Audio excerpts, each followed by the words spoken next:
अहानबदे नमरो पावम update थमजगे electric ने सिंगबदे cookie अमा सिरे अमा लेकनरी सुरासनपुर डिस्ट्रिक्ट के मनुंग चन्न बेहंग अमदे सोंगफुंग विलेज अनि गे मरक्ता ngasi जंगल कटिंग तौबदे इलेक्ट्रिक एचटी लाइन दे यालिबा उ अदुना थेंगलुबदे मियो अनि मैना सिंगबदे गे थौदोक्ता मियो अमा लेकनबा ngamdana लेखिद्रे मियो अमा सोक्तुना हौजिक हॉस्पिटल दा लेकनरी हाइरी पाउसेसना फंगबा पाउगी मतुंग इनदी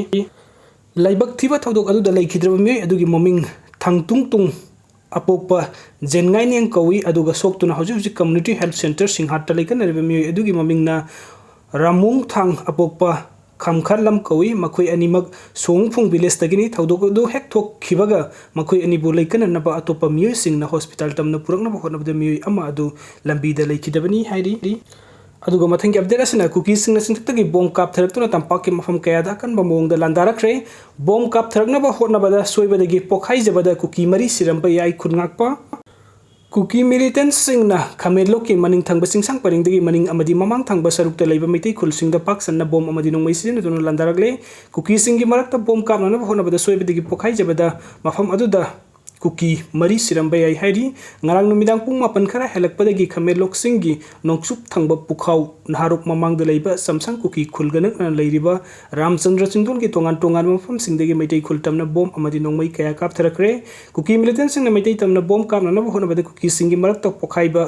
khulngak pasing uba yaure hairi mi mari rom bom na palaga तुखिबा उरे हाइने खुलंगाक पसिंगना खुंजा सिंगदा पाउपिन रगली खुनराकपम असेंबली कॉन्स्टिट्यूशन के मनुंग सनबा सगोलमांग पुलिस स्टेशन कोन पुखाउ सन्तिपुर हाइबा मैटै खुलतमना कुकी मिलिटेंट सिंगना ngang numdang pung taraga makhairom tarakpadagi hauna bom yauna nongwi round kaya kap tarakpa hawrakibani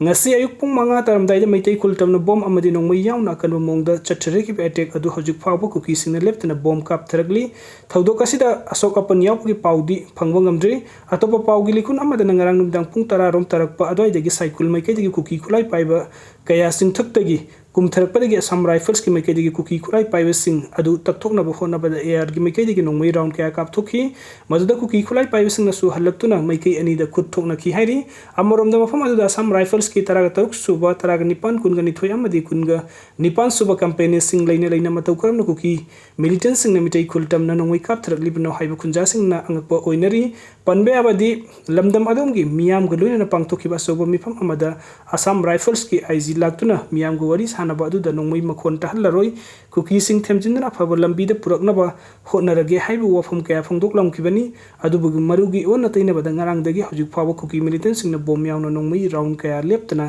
kaptharak pa leptri aduga mathangki update asna ningthaujam manisna mihat ki matang da JSC na tanba dabi chief minister thabuk oina pangthok lagani haibadagi leikhidrabagi haksang lousinduna leiron chankhre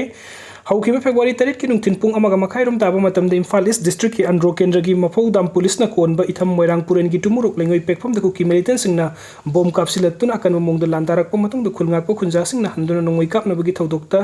थीबा खंगदना लेरिबा खुलंगाक अनि की मनुंग the अमा सी भागसांग ओइना फंगबा निंगथौजम मनीसना सही कुंट्रागा मरी अपोप लेखिद्रबा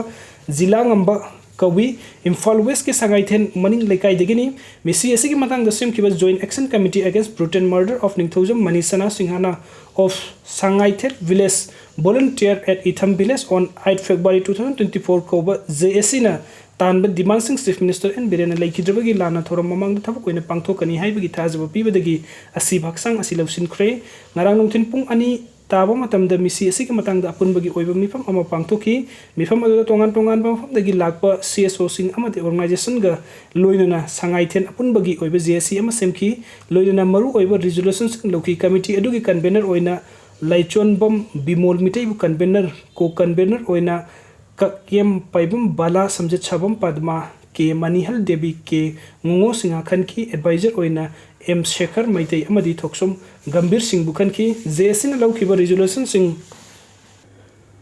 अदुदी अहान बदल लेखिद्रब निंगथौजम मनीसना सिंहा गे इमुंग the x gratia पिबा अनि सुबदा लेखिद्रब मनीसना गी लोइना बिदे मसागा चानाबा government job अमा पिबिबा अहुम सुबदा मारा लाइबम हेत पसिंग पुंगनि फुगनि पानगी मनुंगदा लोगी ओइबा सेराक पिबिबा मरी सुबदा कुकी मिलिटेंट सिंगा थमनरिबा सु खुदक्ता लौथोकपा लोइना मंगा सुबदा मथक्ता पनख्रिबा वफम सिंग असि थबुक तो ओथोक्त्रिबा फावबो लेखिद्रब के एक्सांग लौदबा मसुंग मखाताबा खोंजों CSO सिंग कयागा पुलगा डेमोक्रेटिक ओइबा एजिटेशन कया संगसिनबा हाइना ngarang gi mifam na yanakibani masigi matungda JSC की कंबुगा चीफ मिनिस्टर एन बिरेन की उनदन वरी साबा मतमदा JSC ना तालिबा डिमांड सिंग असि लेखिद्रबगी लाना थोरम ममांग थबक ओइना पांगथोकनी हाइना थाजब पिरकी लोइना लेखिद्रबगी लाना थोरम मतेंग ओइना बुलुपा लाख अमा su Chief Minister na kusinaraki JC na taliba dawi sing asi thabuk oina pangthokani haina thajaba pirakpadagi ngasi leikidrabagi asiba aksang dujanim ski moktagi leikidrabagi poknafam sangai tel community hall gi maning thangba sarukta manipuri miyam go loinana leikidrabagi mafamda leisuka tuna mapung phaba ikai khumna ullaba matungda leiron chanduna aroiba matham mangam pangthokre hairi aduga aroiba ge update asina ngangom nebi gi saru polang hayeng losinduna aroiba matham mangam pangthokadori mamang sahi 2023 gi me gi tang kuniba na kaktung district ge manung sanba sugnu amade serauda leiba mitai kulisingda kuki militant singna nongmei kapsinduna Akanba Maongda landa sin kibaduda lan pangba sat kibadagi thiba khangdana leira kibadagi July 13 da pangong na mohot chinduna aroiba matham mangam pangthokraba sugnu awang mandop lekai digi ngangom nebi gi saru polang oina January 13 da pangkiba adu hayeng aroiba mathau mangam pangthoklagani hairi ngangom nebi misigi matang da sem kiba JC amadi imung manung na manipuri lenga ki mafam da tan kiba dabi sing tabu oina pangthokani haina thajba pirakpadagi leikidrab nebi gi saru polang sing adu lausinduna hayeng kaksing manau sing de leron chanbagi thoram asi pangthoknaba Firep lawani hari panbe abadi leikidraba nebi gi haksang matam kuina thiba khangtana leiruba matung pangong na mohot chinduna mathau mangam pangthokram matung January 13 da sugnugi tokpa primary school me da saru polang oina fangkibani hayeng pangthokadorbe nebi gi aroiba mathau mangam asita leibak miyamna saruk yabiduna leikidraba sigi thawaina taibang mapugi leikonda ingna sikna leiruna bayaifa thawni minasi haina su JC gi maikaidagi phungdorakli